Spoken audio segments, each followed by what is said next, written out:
Leanne Jackson, Senior Law Editor at Forbes, and today I am joined by Sheris Posen. She is Managing Partner of the Americas at Clifford Chance, specializing in antitrust law. She's also a former acting assistant attorney general at the DOJ, and she represents TikTok currently in antitrust matters, along with other attorneys at her firm. So I'm happy to have her join us to discuss the ultimatum that TikTok has been given, the bill signed by President Biden that lets TikTok know their choices are either to find a U.S. buyer or be banned in the United States, to the chagrin of many of its producers, of course, users, millions and millions of people. Is it billions, Sheris, I think, potentially, that use TikTok across the world? But of course, in the United States, the effects are far-reaching. And for a lot of people who are fans of TikTok, they would describe it as catastrophic.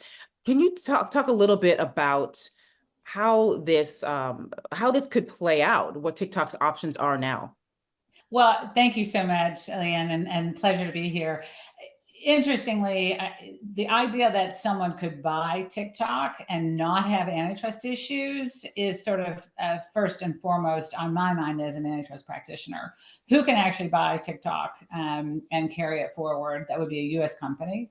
So to some extent, some consider it essentially a ban on this company that is generating a lot of ad revenue and giving a lot of competition and innovation to the marketplace.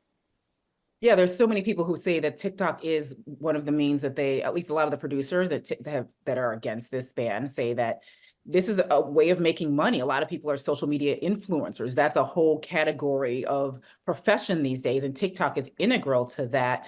So it's interesting that you say that it's kind of a lose-lose situation, because other companies in a position to purchase TikTok might have antitrust issues. However, ByteDance, the owner of TikTok, says they are going to fight this. And given the courts, the way the courts are ruling on antitrust issues or on any issues that legal issues that ByteDance is going to be appealing, there's constitutionality issues. I think there's First Amendment. How do you think this could play out in the courts once ByteDance does file a complaint? It sounds like that will be soon. Yeah, I think at least from all press reports, they have said that they will challenge this in the courts. And the basis of that challenge, I don't know. I'm not involved in that challenge. Who knows? It could be takings, constitutionality, otherwise. And at essence here is this balance, right? The surveillance and other national security issues regarding China have been around for decades. When I was at the Department of Justice, there was a heightened sensitivity to that as well. My concern is, again, about competition and innovation, because, the idea that competitors could sort of take advantage of this current environment around TikTok and really advocate for its ban or its sale, or essentially it's banning TikTok.